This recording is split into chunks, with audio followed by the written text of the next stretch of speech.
இங்க பேசிய மாணவருடைய பேச்சை கேட்க கேட்க நான் ரொம்ப எமோஷனல் ஆகிட்டேன். ஏன்னா உங்களுடைய கருத்துக்களையும் ஃபீட்பேக்கையும் கேட்கிறப்போ நாம உழைக்கிற உழைப்புக்கான பலன் நம்ம கண் முன்னாடியே தெரியும்னு நான் இங்கே உணர்ந்திருக்கிறேன். அதற்காக பெருமைப்படுகிறேன். எனக்கு முன்னாடி பேசின எல்லோரும் தமிழ்நாடு எந்த அளவுக்கு கல்விக்கு முக்கியத்துவம் கொடுக்குது,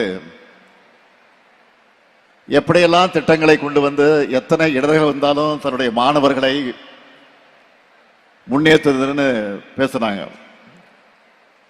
இந்த நிகழ்ச்சி நடத்துவதற்கு முக்கிய காரணம் எங்களை பாராட்டுவதற்காக அல்ல, எங்களை பாராட்டிக் கொள்வதற்காக அல்ல. இன்னைக்கு நாங்க உங்களை கொண்டாடுறதை பார்த்து அடுத்த பேட்ச் மாணவர்களும் இன்னும் படிப்பு மேல ஆர்வம் அதிகமாகணும். அதுதான் முக்கியம். அதிலேயும் மாண்புமிகு தெலுங்கானா முதலமைச்சர் திரு ரேவந்த் ரெட்டி அவர்கள் இந்த விழாவுக்கு வந்து நம்ம எல்லாம் பெருமைப்படுத்தி இருக்கிறார், மகிழ்ச்சியில் ஆழ்த்தி இருக்கிறார். தங்கை கனிமொழி அவர்கள் மூலமாக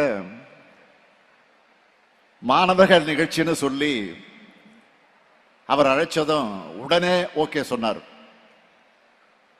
எனவே பல பணிகளுக்கு இடையில இங்கே வந்திருக்கிறார்.